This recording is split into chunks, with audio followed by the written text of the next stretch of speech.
Hi there, Sacha Liddiard here, and I've been selling on Amazon now for 3 years, and I have had my fair share of challenges along the way with Amazon, but managed to overcome most of them. Now, one of the most recent challenges is communicating with customers. Since Amazon have allowed customers to opt out of emails from third-party sellers, it is becoming increasingly more difficult to communicate with your customer. So we need to make sure we give ourselves a fighting chance.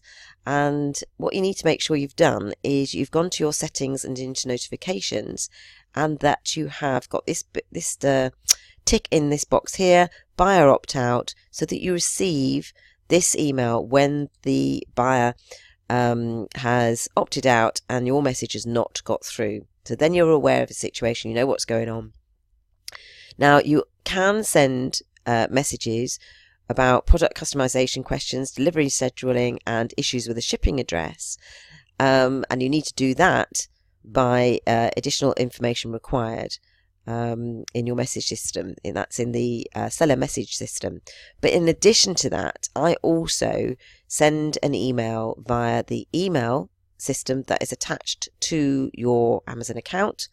And you need to make sure that in the subject heading, you have the word important, and that you have it in brackets, and it has to be the square brackets. So not round brackets, not wiggly brackets, it has to be the square brackets. So then it looks something like this on your email.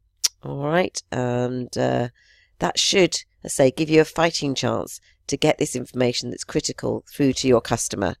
And once you've done that, you're then avoiding any A to Z claims or negative feedback, which we would say we need to avoid at all cost. So hopefully you found that useful. If you did, please tick the like the video underneath. Any comments, anything you need to know about selling on Amazon, please add it below. And do make sure that you subscribe to my channel, because there's a lot of videos on there, but plenty more coming your way. So there you go. I'll speak to you soon. Take care. Bye for now.